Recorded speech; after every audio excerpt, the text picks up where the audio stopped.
Good afternoon. We're going to call the meeting of the CRA to order. Call the roll, please. Chair Burns. Here. Vice Chair Margaret. Here. Deputy Vice Chair Casal. Here. And Commissioner Carney. Here.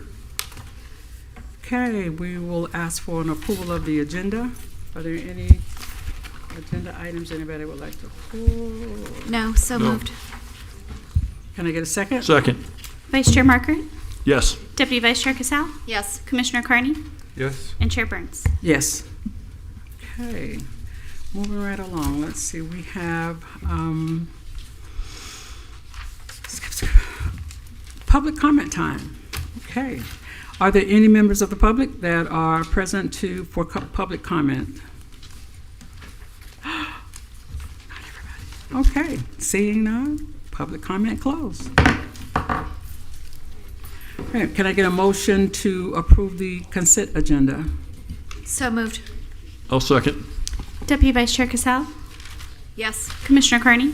Yes. Chair Burns. Yes. And Vice Chair Margaret. Yes. Yes, okay, thank you. And moving right along, old business, Christine, have a presentation? Good afternoon, Commissioners. This item before you is the review of the due diligence studies for the properties located at 330, 350, 358 Northeast 4th Street, otherwise known as the Artist Alley properties, and 2400 and 2410 North Federal Highway. So just a brief overview of the properties. The Artist Alley properties shown on the map in front of you, generally bounded by the Florida East Coast Railway to the east, Artist Alley to the west, Northeast 4th Street to the north, and the CRA-owned Arts Warehouse located at 313 Northeast 3rd Street to the south. The picture does show warehouses, but my understanding, having driven by the area, those warehouses have now been demolished, and the properties are all currently vacant. I'm not sure if the fencing has come down yet, but there's no buildings left on the site.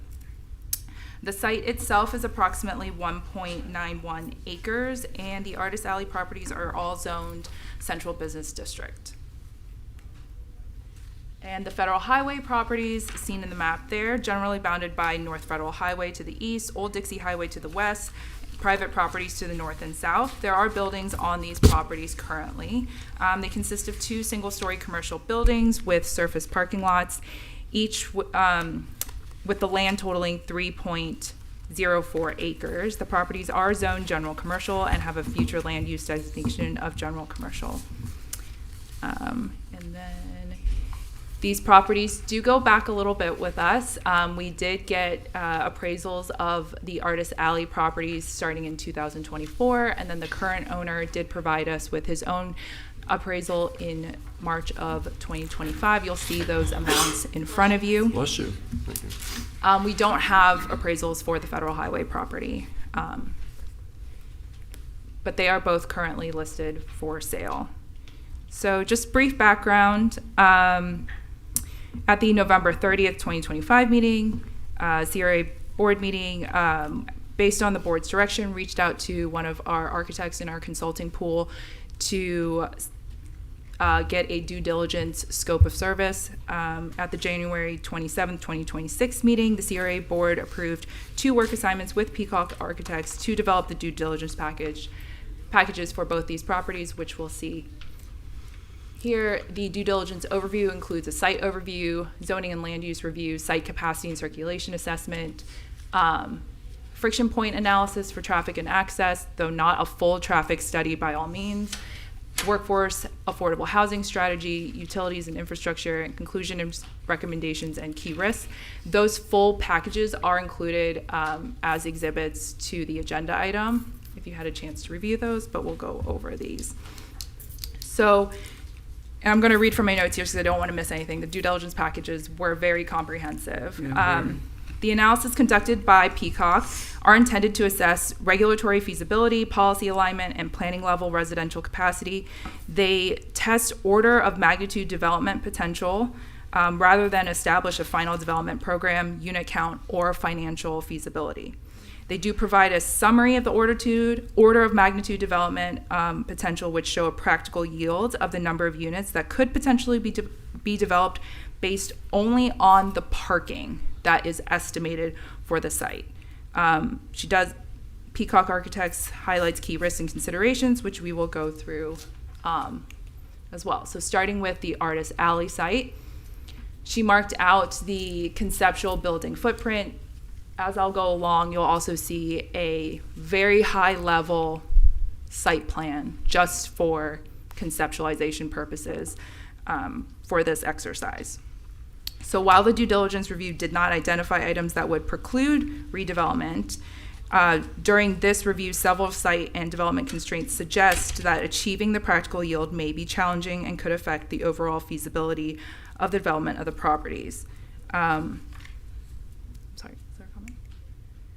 So, and you'll see here the breakdown of the analysis in, so no mixed use was considered, no commercial component. It was all workforce or a mix of workforce and market rate, and then the live local scenario was analyzed.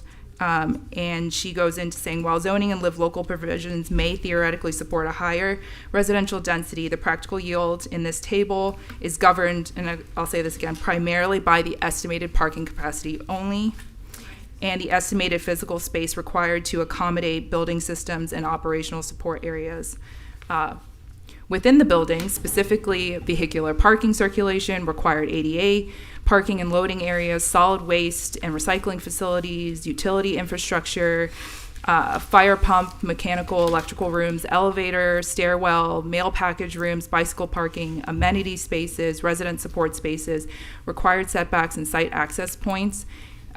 They weren't all laid out and considered for these unit counts. So collectively, these elements consume a significant portion of the developable area and could potentially further reduce the footprint available for residential units. So you'll see here, and I'll go to the next slide, she's laid out on the first floor there, this is just the first floor for the parking, and she's laid out some of those items that I just mentioned that could take up developable space, but again, she's mentioned a number of items that could further consume a significant portion of the developable area and therefore further limit the yield of units. So general considerations, she has estimated approximately 192 parking spaces, 146 theoretical units, based only on the parking spaces.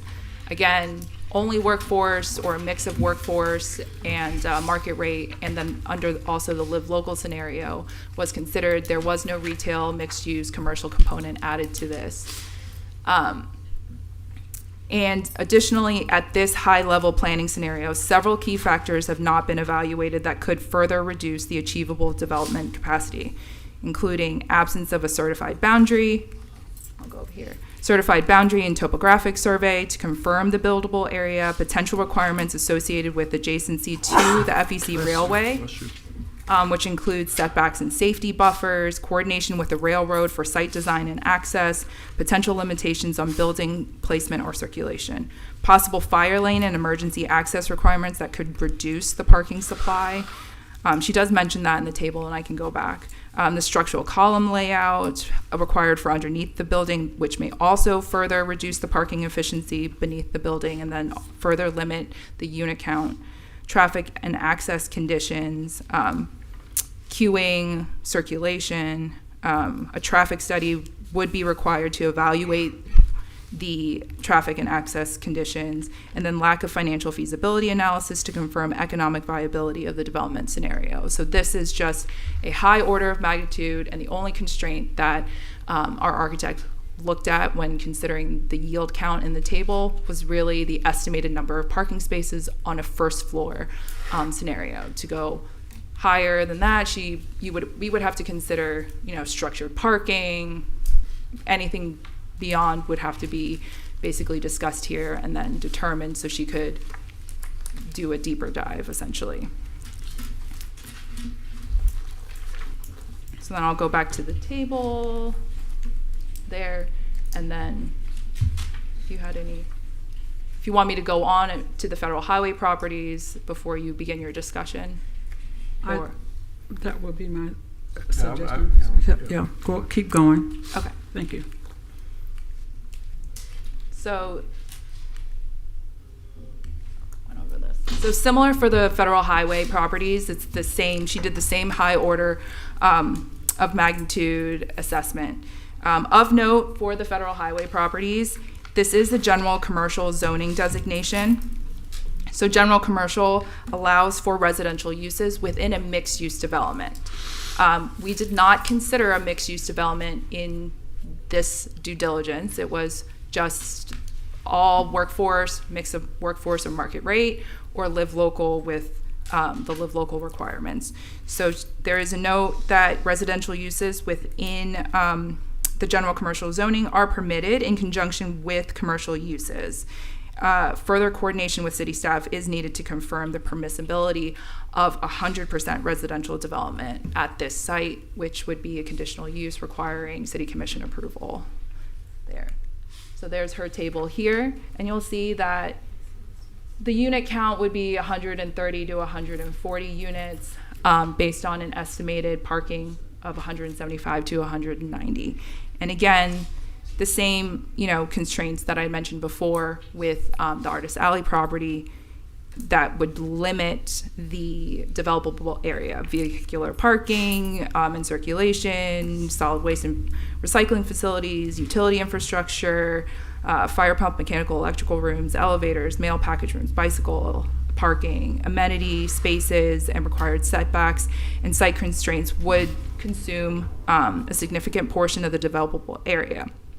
And again, in this high-level planning scenario, the architect did not consider FDOT access management requirements along North Federal Highway, which may limit or restrict curb cuts and site access location, potential queuing and circulation requirements, absence of a certified boundary and topographic survey to confirm buildable area and easements, structural building configuration and column spacing may affect parking efficiency beneath the building, traffic impacts associated with additional residential density, which may require a full traffic study and coordination with city and FDOT requirements, and then a lack of financial feasibility analysis to confirm economic viability of the development scenario. So here she has a very high level site plan with just taking the estimated parking spaces into account and putting in some of those building systems and operational support items that I'd mentioned with the parking, solid waste, elevator areas there. And this is a very conservative planning level concept that just for visualization purposes. And then general conclusions, again, based off the chart, 100 up to maybe 190 based off the chart parking spaces, theoretically approximately 130 units. Again, 100% workforce or market rate under the live local scenario. So 3 scenarios, but all housing, no mixed use, was considered in this due diligence. And then the items that I previously mentioned that were further constraints that we did not look at during this due diligence study.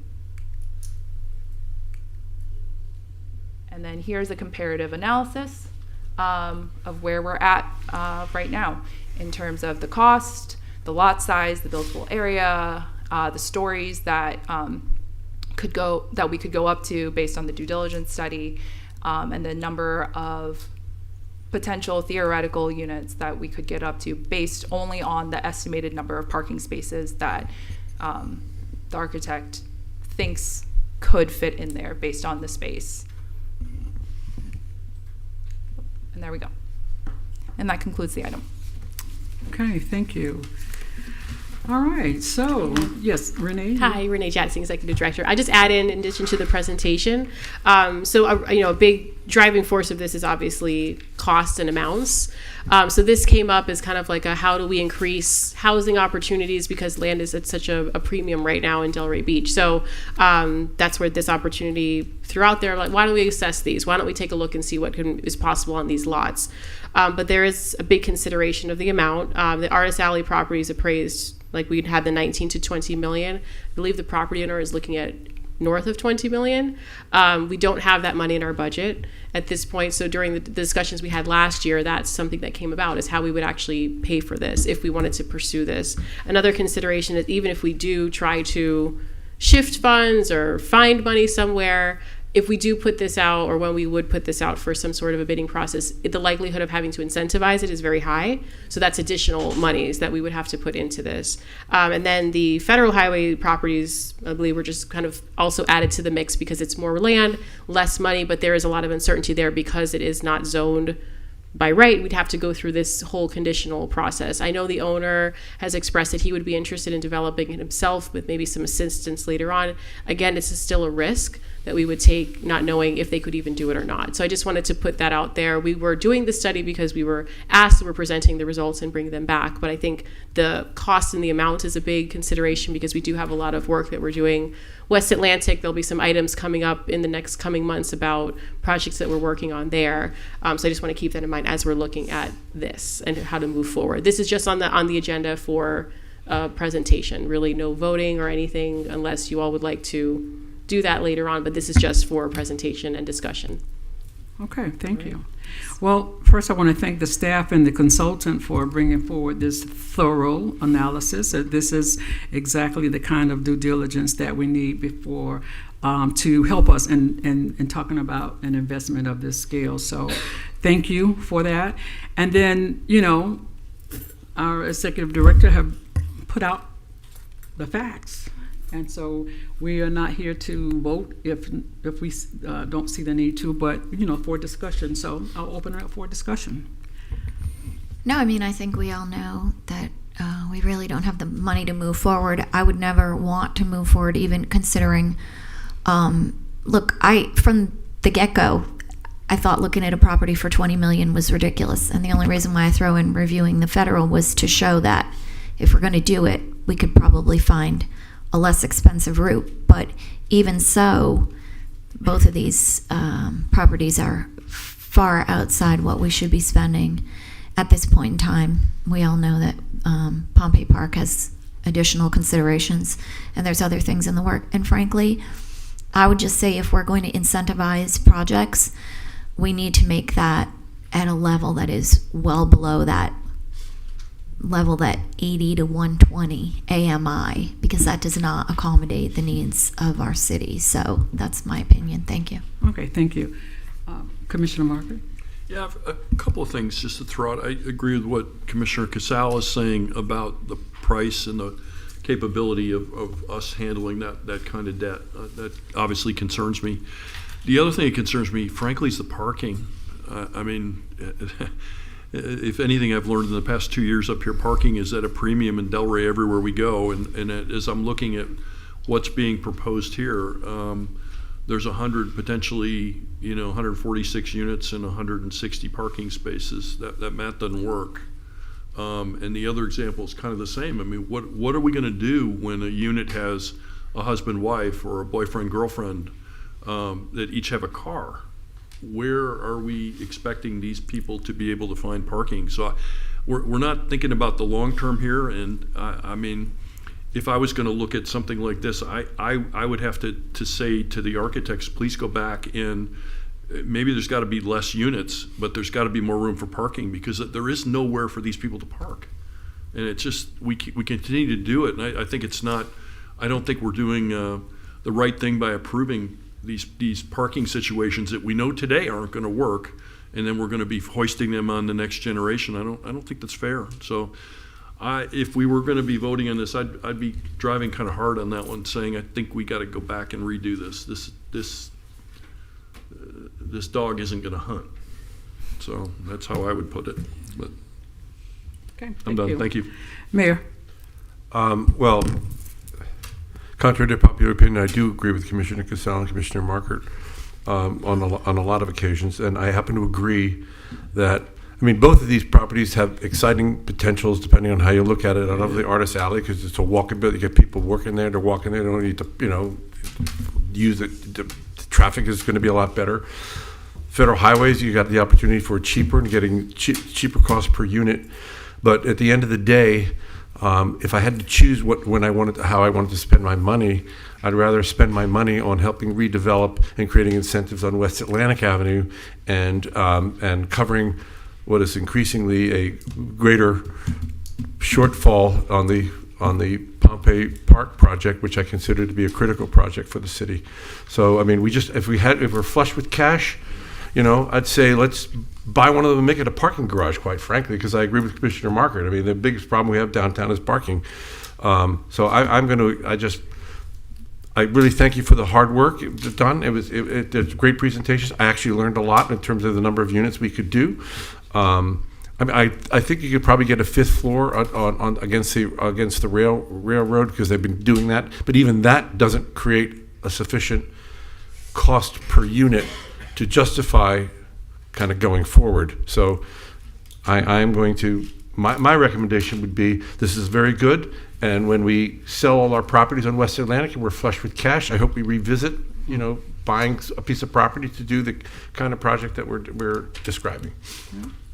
Okay, thank you. So I agree with my colleagues. I mean, there were numbers thrown around of 200 units, and so this is significantly lower than that. However, this is what the due diligence study does for us. It gives us some real facts so that we can make intelligent decisions from those. And, it's been said that we don't have the funding for this, so to acquire either property. So we have to do what's right for the CRA. And then CRA is on shaky grounds with the legislature, so we don't know, we got to be careful and make the right decision. So thank you again for the study and the work that you've done. And at this point, we are concluding this discussion and leaving it right there, right? It stays right there. Thank you. All right, moving on to our next item, and I think Renee, you are presenting. Yes. Okay. So this is the big item. So we're looking for direction regarding the development of the Southwest 600 block of West Atlantic Avenue. A long time coming. So a little bit of background here in the. Let's see. Okay. At our April 2025 board meeting, if you recall, we discussed issuing 2 RFPs, requests for proposals, for the development of the Southwest 600 block of West Atlantic Avenue, and a separate RFP for developing the Southwest 800 blocks of West Atlantic Avenue.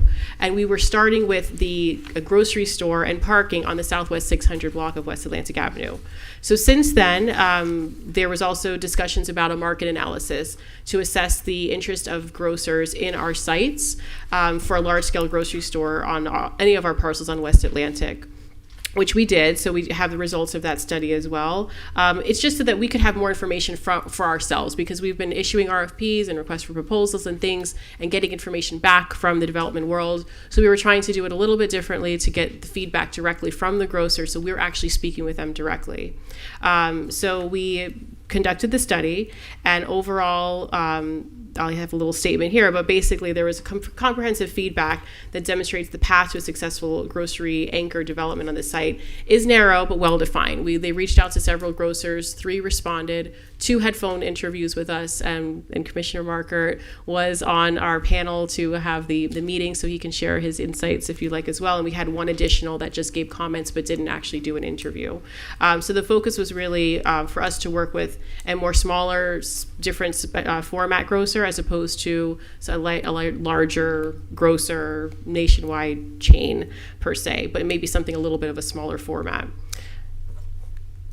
And here's just a summary of some of those conclusions and results from that process. I think it was really helpful for us to see this before doing the RFP, and simultaneously we have been in the process of drafting an RFP since last year. It's been on our agenda several times. The latest, we were bringing it on the agenda to discuss development styles and actually limiting some of the design guidelines.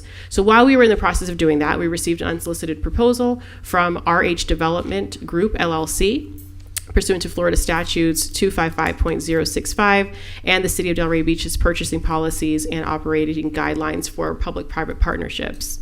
So the unsolicited proposal plans to develop a nationwide full-service grocer that's over 21,000 square feet, commercial space, on-site parking, and green space on the parcels. And that proposal is included in your backup. And I will comment that Randy Houlihan with RH Development Group is right here. We'll wave. Hello. if you have any Welcome. questions as we go through this discussion, but he is here representing his company for this item. And here are the parcels that we're discussing. So this is the southwest 600 block of West Atlantic Avenue. His proposal included all of the parcels that we have here except for the two in the back and also this part of the alley. So if you look on the property appraiser, this alley that goes all the way through is one parcel, but it did not include this piece at the back. So we just highlighted the purple parcels as the parcels that were included in the proposal. And now I'm going to turn it over to Sanaz, who can give an assessment of the statute and what options we have at this point.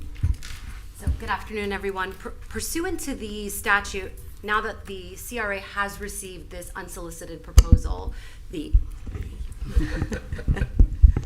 I thought I projected my voice a little louder than I might have. We all heard you, but the people at home, they're the problem. Okay, fair. So the action items and the direction as far as the options go really do mirror the statute as far as the options available to the board. Now that you've received the unsolicited proposal, the board has the option of directing the staff to either take action to proceed with the evaluation and assessment of this unsolicited proposal without opening it up to a competitive bid process, or the statute provides, and then there are certain steps that need to be taken. There's got to be notice that's provided, which we've had today. Once the vote and direction is given, if that is in fact the direction, then there needs to be 2 publicly duly noticed meetings, each one having different criteria, including making a determination, allowing for public comment.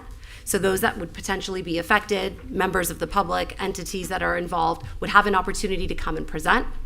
Then the CRA board would ultimately need to make a determination at a second duly noticed hearing that certain factors and criteria set forth in the statute that this project is in fact for and in the best interest of the public. And the statute sets forth the criteria. And that would be a determination that would need to be affirmatively met by the CRA. Once that is done, in compliance with the other statute, if you are going to go ahead and move forward, if things are progressing the right way, we would need to provide notice under a separate statutory provision that would ultimately pertaining to the conveyance of land, leasing of land, anytime there's going to be any type of disposition with CRA property. And that's about a 30-day process as far as the notice that needs to be given. So step 1 is really making the determination of, does the CRA board want to direct the staff to proceed with this unsolicited proposal and the evaluation of that to determine whether or not it meets the criteria and the various factors to be in fact determined by the CRA board to be in the best interest of the public. And if so, then the CRA staff can go ahead and schedule the meetings and determine the timeline in which that would need to be done to comply with both statutes. The other option available to the board is to ultimately direct the staff to publish this particular project and open an invitation, so to speak, to allow for competitive and other bids. And that process would essentially, there is some flexibility within the statute between 20 and 120 days. And then that would allow you guys to have the opportunity to evaluate other projects and then make the determination on steps to be taken from there. So it really, for purposes of today, it's the evaluation and assessment on how the board wishes to proceed as far as the next step direction that will be given to staff, because those 2 options are available. Okay. Any other comment? No, that's it. So there's a summary slide here that just gives the basics of what we're looking for today, is which option we're going with, either option 1 or option number 2. We're recommending to go with option number 1. We've been looking for a grocer for a very long time, so we thought this would be at least something to vet it out, to get it to the next step. That's the opportunity where we'll have the full presentation, full public comment from us, from the group, everyone. But unless we get there, we won't really know. So that would be our recommendation, is to go with the 2 public meeting approach. Okay. right. Well, thank you. So I know what my answer is, but we'll hear from the rest of you. Mayor. I have a tainted view because I was actually on the CRA back in the mid-2000s when we bought this property, and we promised a grocer. We promised this. I have to say that, it's time. I don't want to waste another. I mean, everyone knows we want a grocer here. We've got a grocer, ready, willing, and able to do this project. Let's just. I mean, I normally love competitive bids. I'm the first one to say competitive, but at this point, people have had the opportunity to competitively bid on this project for 18 years. Absolutely. So, at some point, you pull the trigger and you say, let's go with this, at least try to go with this. Let's see if we can get a contract together with these people. And if we can, wonderful. They can start construction sooner rather than later. We can all up here push the building department to say, let's get those permits issued. But I think at this point, I'm known for kicking cans down the road, but not in this case. This one is it's time. That's my view. That's my view. It's confession time. Okay, Commissioner Cassell. Thank you. Yeah, I'm apt to go with one and direct staff to proceed as well. But I do have one question because, I was up here last time around and we thought we had that grocer locked in and we didn't. But it's always been part of the full package, though. So what happens if someone else comes along in this period of time, tomorrow, the next day, or what have you? Can they also submit? And then what happens with that? I mean, I'm happy that we're moving forward, and I agree with you, but I'm just curious in that instance, what would transpire? Sure. They're cut out during that period. Well, that's what I'm curious about. You've got, in going ahead and moving forward with the evaluation and assessment of this particular project, under the statute, and specifically 255.065, yes, we're going forward and performing that evaluation, that assessment. Those duly noticed public meetings are going to give you an opportunity to evaluate it, to get public comment, to make those determinations that it does meet the criteria. If that is being evaluated and another unsolicited proposal is received, that conflicts, I think from the perspective of what the guidelines for the CRA and the city's applicable purchasing policies and procedures manual, and as far as the statutes go, on what is to be considered, the opportunity would really be once there's notice given, if in fact you get far enough where you're ready to execute a contract, which would involve, in this case, the disposition of CRA land. Under 163.380, you would have to provide 30-day notice. right. And that would be the opportunity that if someone is going to go ahead and provide some type of response, that would be the forum in which to do so. Perfect. Thank you. I'm ready to proceed as well. Okay, thank you. Commissioner Market. Well, thank you. First of all, I have to say, I'll never be able to get as excited as I am. I'm thrilled with the progress that we've made on this. And anybody that comes out of the retail world like I do, there have been monumental changes that have occurred over the past few years. I mean, CVS and Walgreens are closing stores. Winn-Dixie just closed their last store in Florida today, I read. Publix has a lock on this market in many ways. They've been a very good, smart retailer. And the fact that we've got one or maybe more retailers that are interested in coming into a great piece of real estate that we have in Delray, that to me will be our anchor tenant there. I think we should be jumping up and down with joy that we're here where we are. That said, I think my vote would be that we proceed ahead, but we don't close things. If the land changes, then the land changes. But I'm particularly thrilled with where we are. I mean, there are so many communities that would love to be getting a quality retailer, and we seem to be on the map right now. And I think we should feel really good about it. And I'm a yes. If I may. Sure. I agree with you 100%. Yeah. We always have the option at the end. Yeah. But everyone always asks government, are you getting anything done? You're This right. would be actually getting something done. Right. And I am, Big time. I tell you, you all know I've told this story 1,000 times. I was there when I'm happy to be able to vote yay to go forward. That's all I'm saying. Yay. Well, of course, I'm yay. I don't think the land is moving. It's not going anywhere. So I will be supporting today as well. This has been a long-standing, immediate need in this community. It's been identified as a food desert forever and a day. And the community has consistently asked for this. The many different boards have supported this. And now we have the opportunity to finally deliver on it. So I'm yeah, let's go for it. So I'd like to make a Okay. motion to adopt position number 1, that we proceed with entering into the negotiations with the unsolicited bid and I'll second move that. forward. Well, all right. Commissioner Roll call. Carney, Yes. Chair Burns, Yes. Vice Chair Markert, Big yes. and Deputy Vice Chair Casal. Yes. All right. I can't wait till the ribbon cut. This is big deal. Right. This is big deal territory, guys. Isn't that something? Got a water tower and a grocery Look at store. that. Yes, yes, Here's yes. your chairman here. You see what you're getting done? I mean, it's Hey, unbelievable. What can I say? What can I say? Next on the agenda, moving on. There's more. Christine. There's more. It's like a Ginzu knife commercial. Wait, there's more, you know? There is more. There's a so second much deal. more. We got a lot of So- momentum right now, Christine, so don't Yeah. blow this. So now moving on to the north side, this is an update on the Northwest 800 block of West Atlantic Avenue. You'll remember in November 2025, that's when this last came before you, just to remind you of what staff has to accomplish before we draft that RFP and put it out. We are working on the alley abandonment that will be necessary to develop the properties on the Northwest 800 block. Sorry, here it is.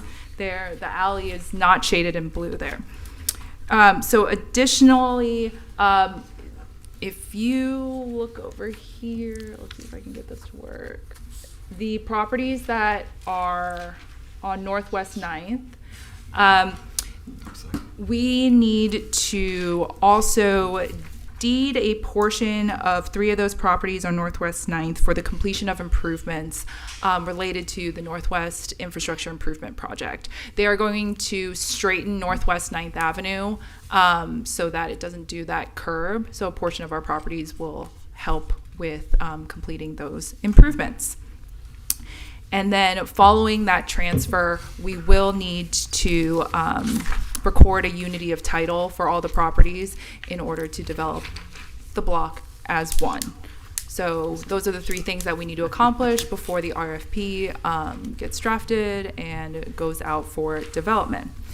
In addition, at that November 2025 meeting, we did mention the remediation of 805 Northwest Atlantic Avenue. You'll see it marked out there in red. We did mention that we would reach out to a consultant, an independent consultant, to analyze the latest quarterly monitoring reports for the remediation site, provide a short summary of what's happening at that site, provide potential pathways forward in the remediation effort, and then also discuss examples of similar development sites for which they've assisted in developing with similar environmental contamination as that's happening at 805 West Atlantic Avenue. So we contracted with RES Florida Consulting LLC. They provided a written analysis that's attached to this item, but they are also here to provide a presentation of the site so that we all have a better understanding of what's happening there and a pathway to move forward in terms of the development of that whole front of the block there. So I turn it over to RES right now. And they can take it away.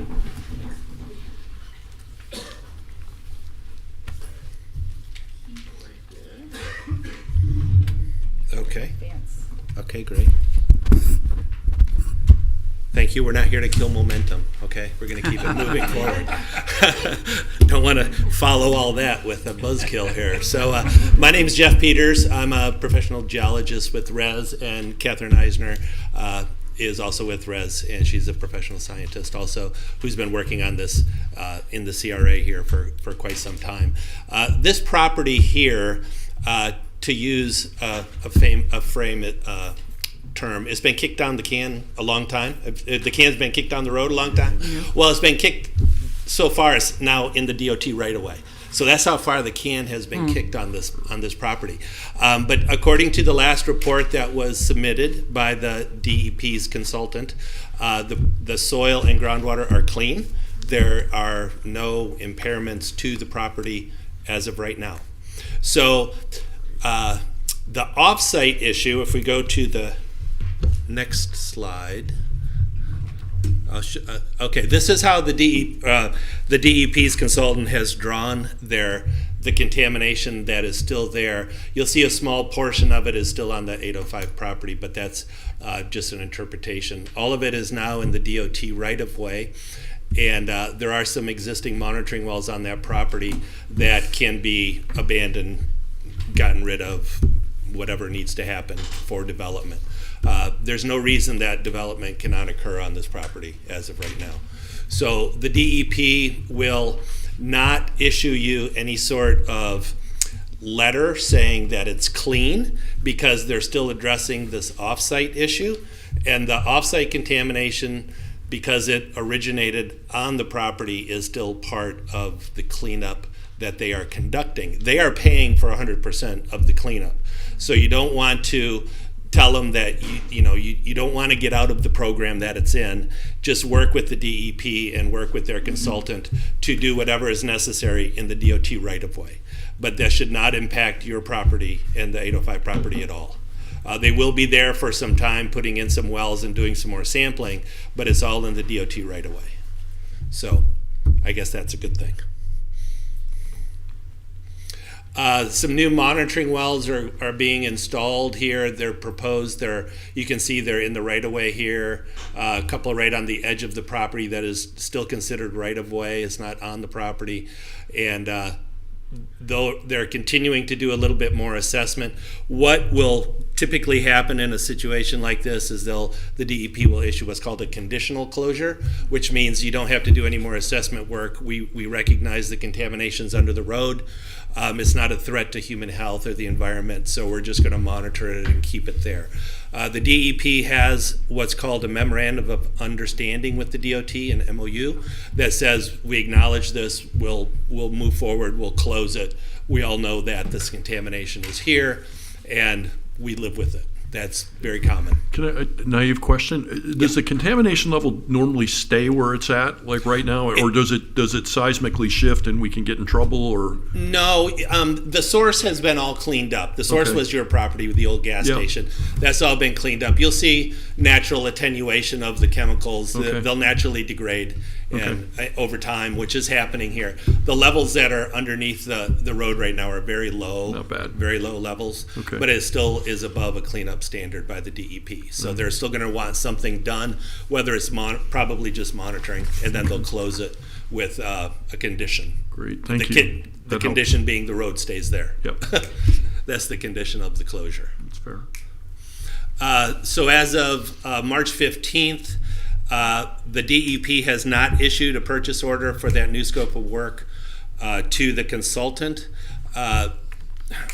The good thing about the DEP is that they're paying for it. The bad thing is that they're slow. As you've probably noticed over the last 20 years, it's taken some time to clean this property up.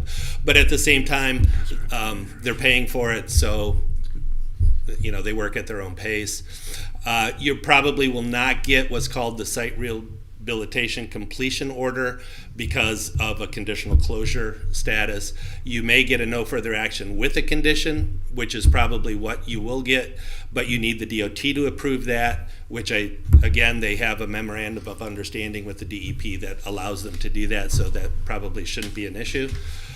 Like I said, it's slow, but it pays 100%. You do have the option to go into a brownfields program if you want, and you could theoretically get closure faster, but you end up paying for it. And then on the back end, you can get a tax credit for, you can sell or transfer it to somebody else.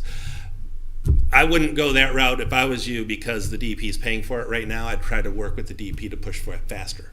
And if you don't get any push faster and they're not working any faster, you do have one choice and one option that you can replace the contractor that's there.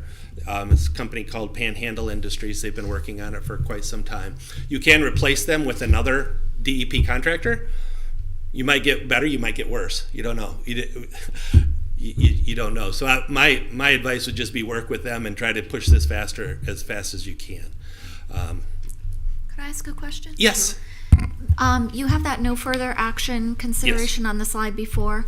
But it Yes. says with conditions. Yes. So should we be moving for that and ask one of the conditions to be potential reassessment in the future? Because in other words, I was up here in 2020 when we were talking about this.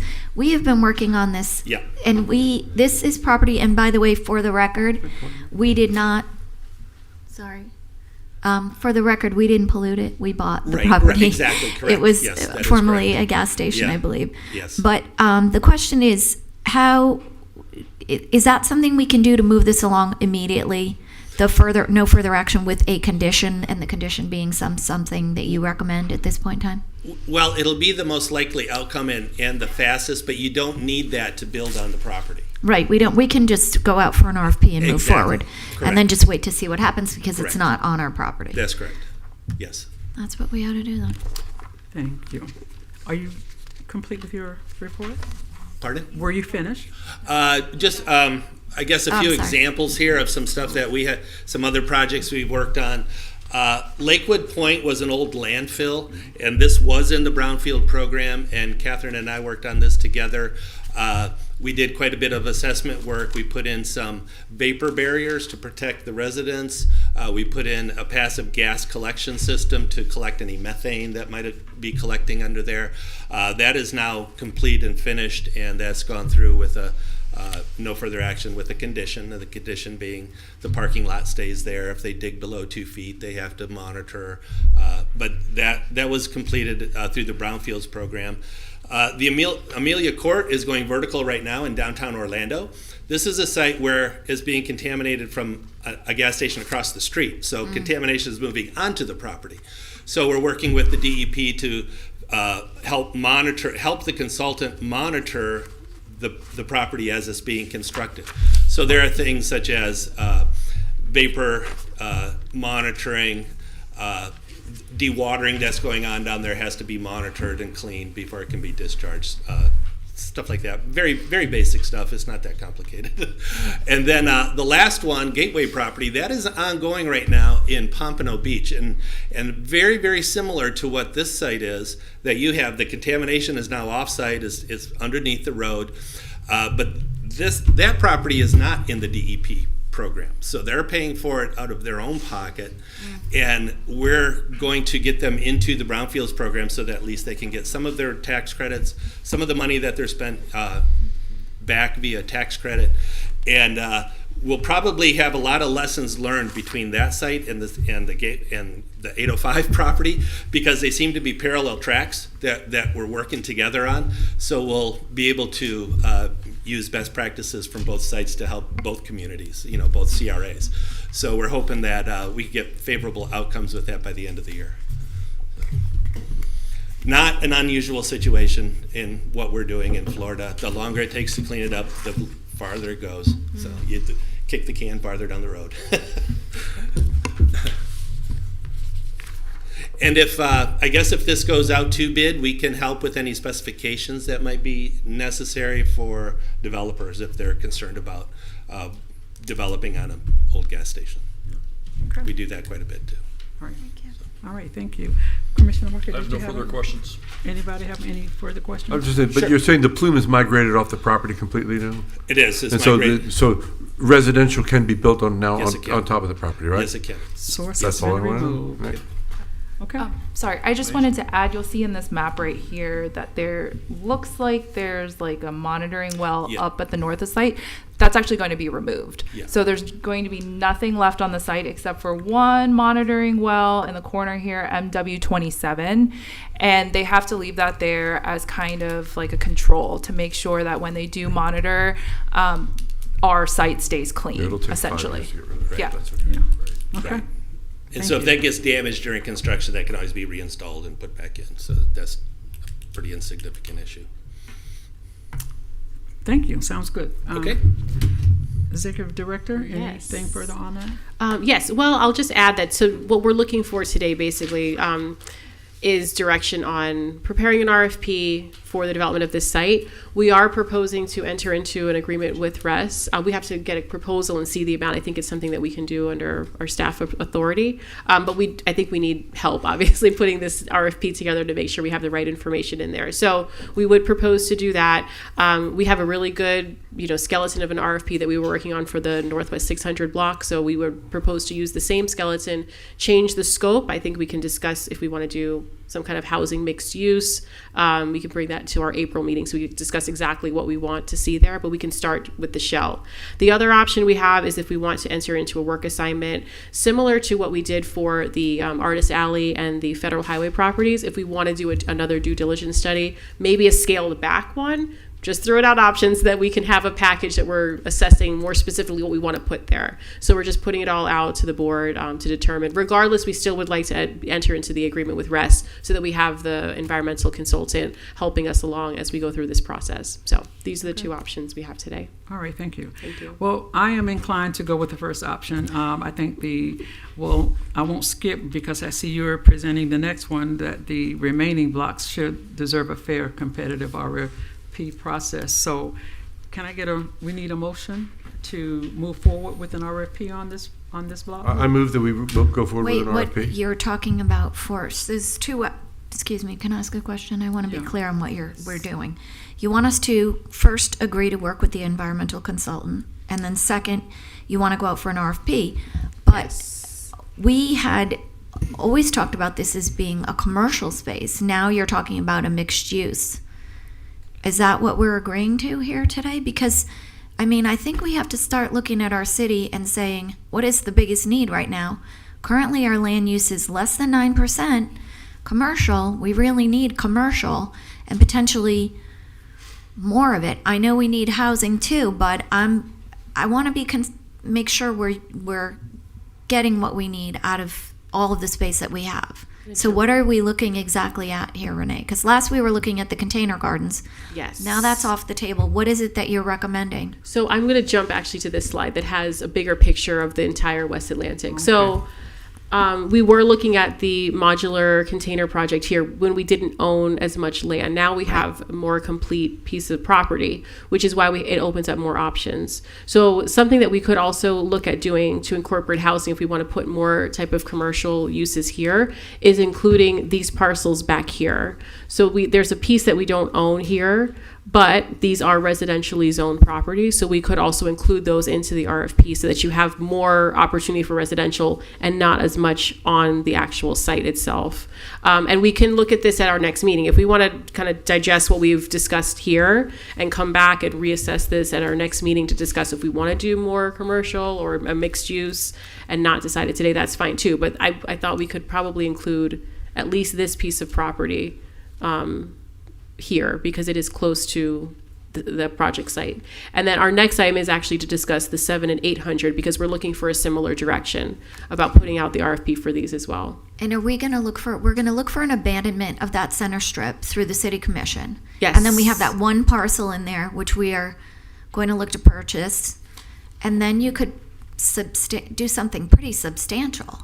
Exactly. So if we put these together, so I think if you look on the south side, there are missing pieces that we've had for so long. So when we were looking at this, we're like, this is also similar where we're missing one piece. Mm-hmm. And so maybe we could try to put it out all together so that maybe seeing some development may encourage some better things happening here or uses here. But either way, we can try to show that we're trying to develop all of our properties and maybe encourage some movement on that parcel as well.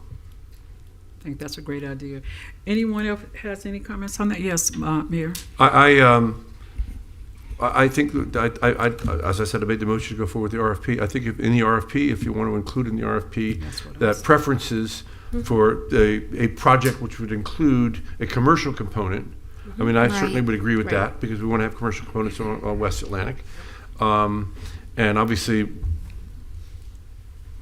I'm ready to vote now in favor of getting rid of that alleyway, but I can't do that at this meeting. But we, Or disclose how you're voting in the In future. time. Oh, yeah, that's exactly right. Like In a sunshine time. All right, violation. well, forget all that. Your But, colleagues. In time. That's not really. No, I'm just saying here, and I'm ready to vote here. To do If you that. were So, someone else, if but I you're were not. someone else, but anyway, Hypothetically. it makes for a really great project, and but I mean, I understand we should having a commercial component here should get a preference. Right. I mean, Big preference, if like it works requirement. to have a commercial component there, let's do that, because it is a commercial corridor, and. Definitely. But I mean, that's the only thing I would recommend in the RFP that you want. I want to go out with the RFP. I don't want to. Right. I don't need another study because there are so many eyes on this avenue Yes. Absolutely. that I'm not really worried about someone missing it. Well, I think if we're going forward with the RFPs, even for the south side, I'm kind of combining the two, because we have a really comprehensive draft, I think we can be able to bring back both drafts. We're proposing 2 different RFPs, so we can have Right. both drafts back to you at the April meeting. So you'll be able to see the whole thing and still make tweaks. So we wouldn't be putting it out without your review before. So then you can comment at the next meeting, to then hopefully get this out Right. by May or June. We're Great. having it up by the summertime. The sooner the better. I Yes. think I agree with the mayor that we can include in the RFP exactly what we want. So, Exactly. And we get a chance to review that before we actually vote on it. So Right. your motion is on the floor. Second. Okay, thank you. Second. To include the motion to include a preference item at a commercial component. Yes. Right. Okay, we got first and a second. We got a motion and a second? Chair Burns, Yes. Vice Chair Markert, Yes. Deputy Vice Chair Cassell, Yes. and Commissioner Carney. Yep. Okay, next. Renee, you're up. Next. All right. All unanimous and everything. I'm Well, so you had a impressed. preview of this, but this is looking at the Southwest 600 block on West Atlantic Avenue. So I'm just going to go back. Okay, so we looked at these blocks already, but so in past RFPs, we've put all 3 blocks out, the Southwest 600, 700, and 800. So now we're looking to split that up so that we're putting out a RFP potentially for just the Southwest 7 and 800 blocks on their own, and you can see the configuration. We still have those missing pieces. I've tried to contact some of those property owners. Mixed reviews on their interest level, but regardless, we still would like to try to go forward and issue an RFP for these parcels. And so here's a study that we did a couple years ago, kind of looking at all of our properties on West Atlantic and development potential for them. So we just included this here because we have done another study, different studies, but we do have something here in addition to the set transformation plan. So that also is included, that shows illustrations of what the potential for the Southwest 600, 700, 800 blocks could look like. So I believe the Southwest 600, this larger box essentially would be the grocer. And then you'll see the Southwest 7 and 800 are smaller surface level parking, not having structured parking, but with smaller buildings surrounding. And then you'll also kind of see over here on the Northwest 800 block, similar style with the building and then parking in the back. So we do have at least these illustrations that we can include in the RFP. We can include this one. We can include the one that we conducted. Though it's a line sketch, it could be something to show something of what we're looking for. And again, here's another view of those 2. So it includes commercial and retail around. On Atlantic Avenue, you have to have that. So it will have to have some component of that, as well as we can get some housing in there. That would be great too. And this is just, again, showing the West Atlantic, the West Atlantic Master Plan Set Transformation Plan shows this as a key development site to redevelop all of our vacant properties on West Atlantic Avenue, which it seems we're doing that all in this one meeting today. So we're moving right through. And so just also we can include this in the RFP, that the West Atlantic Master Plan calls for development that should be attractive neighborhood serving businesses, no physical difference between East and West Atlantic Avenue, create opportunities for outdoor dining, develop West Atlantic should be pedestrian friendly, and also should be complementary to the existing residential neighborhood. So we do have to keep in mind that the residences are so close in this area, so we just want to make sure we're not towering over and having these large buildings that are blocking off and walling the neighborhood. We want to make sure they're all included together. And then here's also an analysis. So some of the key needs that came out of the the West Atlantic Master Plan, Set Transformation Plan, and also the 2012 needs assessment, was a need for different services, such as one was the grocer, that was a huge one. Also banking, so we had these radius maps done that shows where the banks are. And all the RFPs that we've done have included a desire to have banking and other services that we'll see here as a primary use. Not required, the only required was the grocery store, but these were also primary uses that we wanted to try to see. We know what's happening with banking and pharmacy and things like that, but we'll still put them in there as a something that we would like to see. So on the left-hand side is the 1 mile radius, and then the right-hand side is the half mile. So you'll see the set area is definitely the missing piece, but at least for the banking, the congregation is obviously very clear. It's on Federal Highway, the main core. And then here we have illustration of the pharmacy. So again, the left side has the 1 mile radius, and on the right-hand side, you'll see the half mile. Again, same grouping, Federal Highway, and then right along on Congress, and then a little bit here on Linton, but nothing in the center. Right. And then the supermarkets, we can look at this as well. So same thing there, the congregation here now is changed out on to Linton with all the stores that have developed, and then a couple stores up here on Federal. So the half mile radius shows the same thing with the missing, obviously right in the middle in the set. Okay, and then this shows a small market map, which you'll see kind of these popping up, which they're scattered around, but the desire obviously has been for a more full service, comprehensive market. So here, which I just mentioned, here are some the suggested development options that we could include in the RFP: housing, office, retail, pharmacy, medical, financial, and family entertainment. All of these are suggestions, and we'll package this all up similar to what we just discussed for the other item, but just here's a illustration here of what we can include in this RFP as well.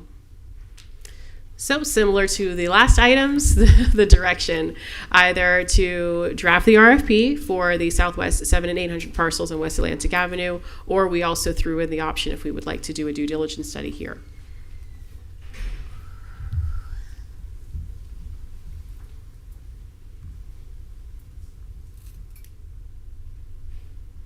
That's all. Thank you. I was like, I'm I waiting was for like, you to say something else. No. Well, That's thank it. you. All To right. the board. All right, thank you. So, yes. Well, as I said before, I mean, I do think, again, going for the or, I mean, you've articulated in the prior screen everything we know we want to have there with all the other stuff. So I don't think we need to have an additional study to tell us what we already know that we want to have there. That's right. And as I said, there's a lot of eyes on this avenue already. I do think that, again, I think that it's important to have a commercial component. I think that it's also important to highlight that we want to have a pharmacy, that we want to have a financial institution. I would also suggest as an additional incentive, maybe if somebody wants to provide an incubator space at some point or another, because I do think that we've always, as a CRA, supported incubator space, and as a true incubator space where the people can hopefully evolve out of that space into another space. But I mean, I think, again, we just need to move forward with what's going on in those two blocks as well.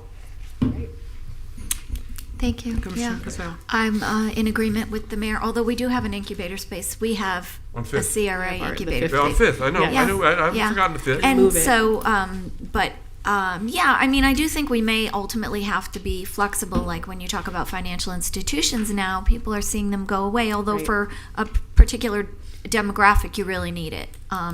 So I'm excited to move forward with this. I was back and forth between whether or not which option to choose, but I agree we need to just do the RFP and get it moving. Right.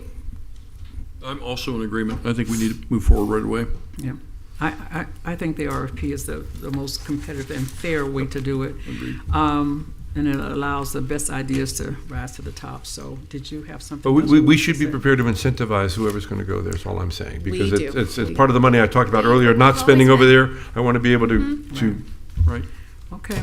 Well, not giving Yes. them out. I want a full RFP, but I don't Right. want them to think we're giving it to begin with. But Well, if we it's have the right proposal. We have our programs already. They're actually on pause essentially, so we could look at redrafting those. One of them is a development infrastructure incentive program, so it helps with the cost of the underground infrastructure, which we know is probably going to be substantial Right, on that's these gonna be blocks. critical. So Absolutely. I think it was up to 250,000, but that was like from years ago. So we could look at retooling that specific incentive program so that we have it. We include that in all of our RFPs, but I think we need to kind of revamp it and up the amount. Sounds like it. We want responsive Take it off RFPs. of Yes, pause. we do. Yes. Okay, so do we need a motion?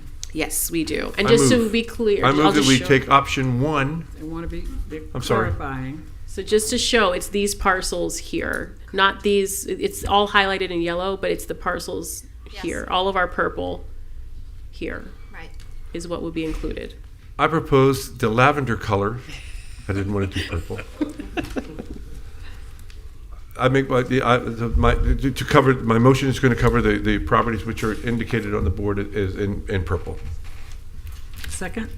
Vice Chair Markert? Was it clear that your motion is for option 1 to direct? Option CRA 1, yes, statute option to 1, draft? yes. Before I got distracted with Thank you. with my color Lavender. blindness, but yes. I'll Are we clear on the I'll second motion? that. Thank you. Vice You're Chair, clear on the Are motion, we yes? clear on the motion? Okay, thank We you. are. Vice Chair we got a second? Markert? Yes. Deputy Vice Chair Cassell? Yes. Commissioner Carney? Yes. And Chair Burns? Yes. All right, moving right along. We are on item, new business. Yes. We're at new business? Okay, New and I, business. surprise, No on something our, because, we want excuse me, democracy here. We not can't have all not this today, unanimous not stuff. today. Ms. Jadasine, you are Right. presenting as well. Yes. Okay. Okay. So this is a discussion and direction regarding a potential revocable license for CRA-owned property located at 29 Southwest 6th Avenue. So just for background, so in late October, Shared Future Foundation, Inc., a Florida not-for-profit, submitted a unsolicited proposal for the use of 29 Southwest 5th Avenue, which is zoned for RM multifamily. Proposed use would be building or developing a youth-led food forest and an urban farm to extend existing uses that are taking place at 32 Southwest 5th Avenue and 34 Southwest 5th Avenue, and also 33 Southwest 6th Avenue, owned by Community Holdings 1 LLC, Florida Limited Liability Corporation Company. All right, so here's a map that gives you a better illustration of what we're discussing. So the Community Holdings parcels are bound in red. You'll see 2 parcels here on 5th Avenue and 1 on Southwest 6th Avenue. The CRA lot that we're discussing is this particular lot right here. And I will add that there is a purple line going down the middle, which is all owned by this Delray Beach Community Baptist Church. And we are actually in the process of purchasing this alley because, as you can see, it's kind of connecting to nowhere. So we're trying to clean up this use for them. Our board, we previously approved a purchase and sale agreement for this parcel. We had a bit of a delay. They have a unity of title issue that we're working out with them, but we're trying to work with city staff to resolve that so that we're able to purchase this property. But if you'll see, the property goes right through the middle. It even goes through the 4 parcels that we're discussing today. So they are looking to potentially utilize this lot. There was an unsolicited proposal which we returned for not having all the right information. This is also residentially zoned property, so we thought at one point this would end up being a residential use because there are a residential right here, there's residential here, and actually the owner of this parcel, these 2 parcels, we had appraised these to potentially purchase them. They wanted more than what we were offering for the appraisal, but maybe in the future that could change potentially. But there is currently residential uses going on right here. So what we had proposed potentially is, this is a excerpt from their proposal of what they were looking at, I guess the larger vision for this block.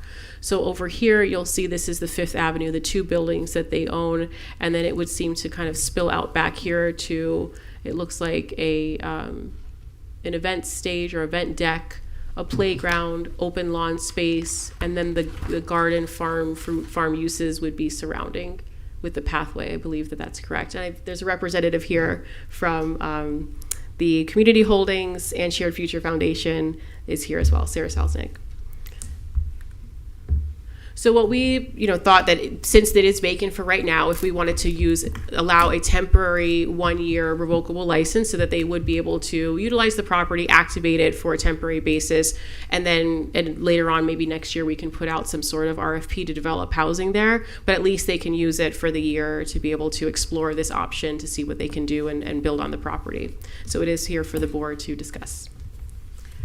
Okay, so now for the board, remember this is the property that the children came and gave their application for, so just remember that. But did anyone want to ask Ms. Selznick any questions? You're good? You're good? Okay, so any comment, any thought on this item? Commissioner Cassell. No comment, but when you and I were discussing this has a date certain conclusion in a year, and then we assess how it worked out, what the benefits were, and but it concludes. It's not something that continues to occur. It stops, and if we wanted to, we'd have to reconsider it. Yes, so we would draft it for 1 year, and with a revocable license, really any point, that's the benefit, is you can revoke it. There's no transfer of interest of land, there's no, stake in the land, basically. It's just you're able to use this for the time. If we say it's over before, it's over before, but we're just proposing the 1 year duration because if you see across the street, hopefully we'll have some development going on there, and maybe there would be a house we'd build there. There are also 2 parcels on the other side of 6th Avenue that we own that we could also put out for bid because they weren't included in at least the unsolicited that we received. So that could be an opportunity to develop a little bit of a ecosystem or something going on over there with the housing part of it, since it is RM. Right, because I do support this, and I think it's exciting for the kids. It was fun to see them here asking and talking about what they would potentially do with it, but we've always had the mission of developing housing, and I just don't, I want to make sure that that they can enjoy the property for the time being, but if it becomes to the point where you have that option to develop, that is really what we're required to do, and we need to look to do something else. But for the year, I'm very excited to do this.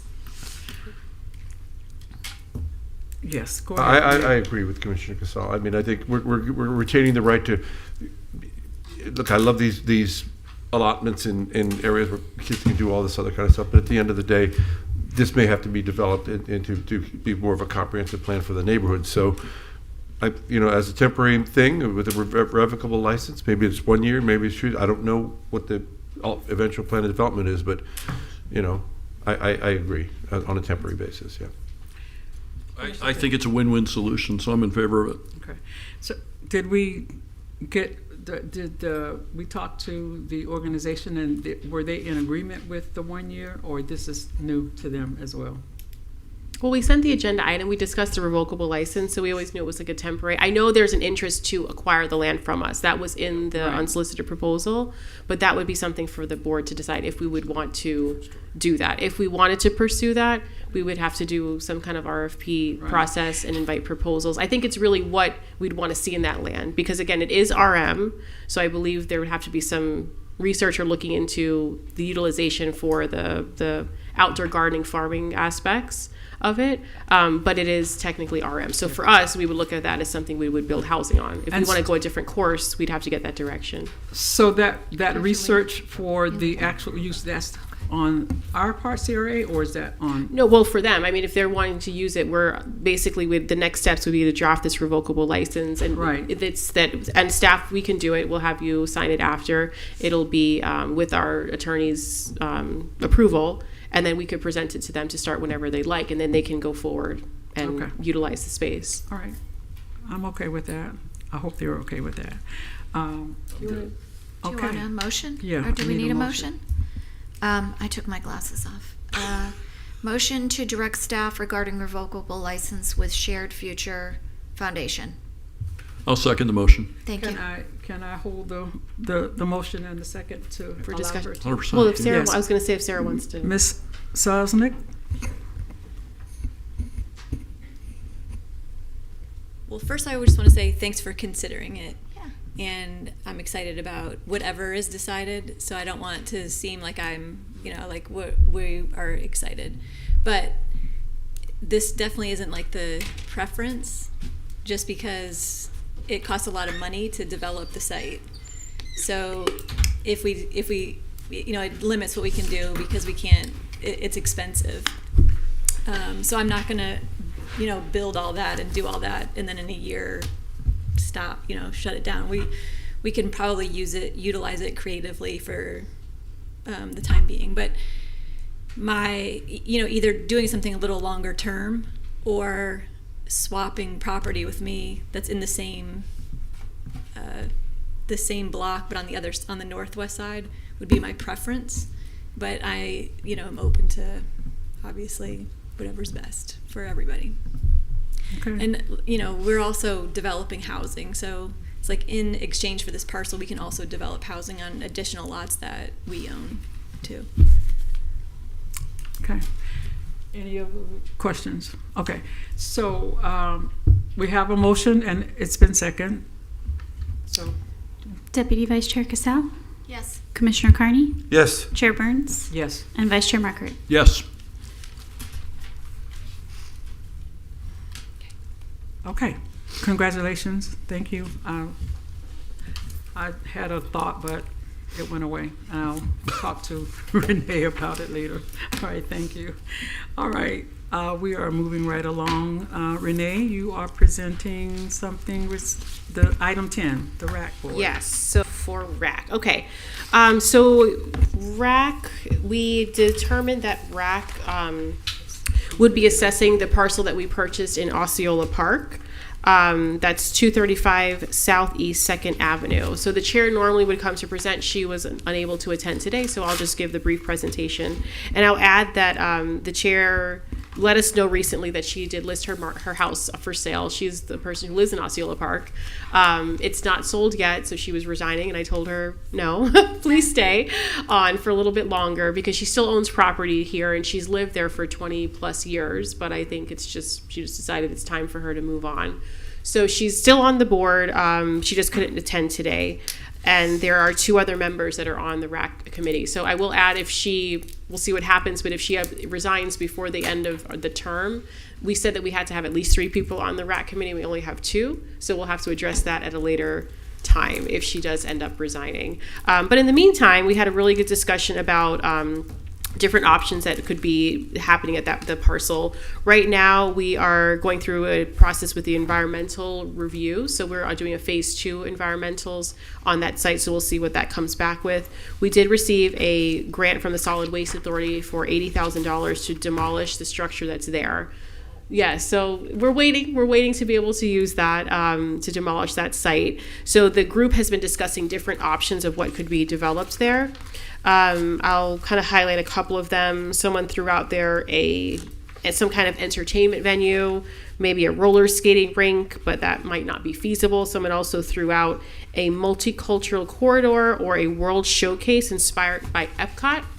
That would showcase cooking, dancing lessons, and purchasing foods from different cultural heritages. So I think it was good to have the viewpoint of the Osceola Park resident because there's very spirited interest in what happens and doesn't happen in Osceola Park. We tried to get together some of the residents, but they weren't able to attend the meeting. So maybe as this goes forward, I explained to the committee that we'll end up doing outreach meetings as well. This isn't the end-all, be-all of what happens on that site. This is just to get their individual take. We just want their opinions on it. So those were some of the key ones. Someone else threw out trying to attract a destination coffee shop that we want to use it for event space and for a coffee shop. And someone else threw out there about partnering with a university to build a green space garden. And that could be tied into the annual Osceola Park Mango Festival. So those are the ideas that have come forward so far. I think we have one more meeting, I believe, for this year, and then we'll conclude this RAC committee group. So that is the update. You have the minutes here. If you have any questions, please let me know. Very interesting discussion at our last meeting. Okay, thank you. Anyone okay, we're good. All right. Thank you for the update. And so we are other business. Item 11. Okay. All right. So I just wanted to highlight the ribbon cutting ceremony that was held for Harvey Insurance Solutions. It was great. Thank you to our commissioners who attended, and our to-be commissioner was there as well. I think she left it, but really well attended. The rain was kind of awful, and the parking was pretty bad too, but I think we still had probably over 100 people.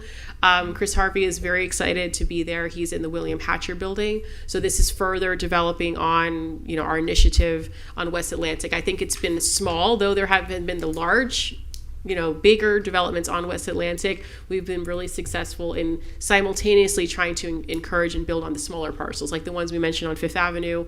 William Hatcher is a land lease with the CRA that he was able to build and now is supporting other businesses. So the momentum is going. It's a little smaller. You got to look a little harder to see it, but we're getting there slowly but surely. So thank you for coming out. There's still open spaces that are in his building, so there will be other ribbon cuttings hopefully in the future as he fills up his space. Our next meeting so far we have is April 28th at 4 p.m. We're waiting for the city organizational meeting to schedule future meetings. I'll mention that we are planning to do a joint meeting about Pompey Park probably in May with the Joint City Commission and CRA Board to discuss some things that are happening there. So stay tuned for that. We'll try to coordinate that on the schedule. I believe we're going to try to make it like as a CRA meeting and then notice it as a City Commission meeting just for scheduling purposes. But more to come on that very soon. And save the date. So the Florida Housing Coalition's 2026 Affordable Housing Conference is coming up in August. It's the 24th through the 26th. If you're interested in attending, please let us know if anyone would like to go. So it's at the Rosen Center. I believe one of our commissioners, Chair, will be attending as well. So if you're interested, please let me know. And that's all we have. Thank you. The mayor's tired of seeing I'm sorry, pictures I'm of being me. flippant with our chairperson. He Can said, Photoshop him in. Yeah, we'll drop you in. yeah, he said another picture with Angela Burns in it. Sorry. Okay.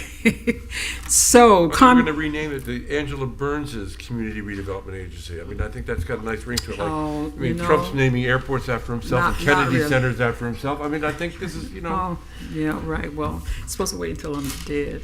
But anyway, comments by the board attorney. No dying. No dying. Which one? Oh, I don't have any comments. any Thanks for comments by having the me. attorneys? No comments. Okay. Comments by the CRA board. Sure, thank Commissioner you. Casal? I'll just say thank you to the attorneys for joining us today. We appreciate you, and obviously to our staff. Every time we have these presentations, I get so excited about what we're doing, Renee. It's all under your leadership that it's happening, and with your amazing, motivated staff. And I love, that ribbon cutting was exciting because the diversity in that building is pretty amazing. We have tenants in there that we didn't expect, and that's exciting. And it's exciting for the future prospects of our CRA development for commercial. So thanks again. Thank you.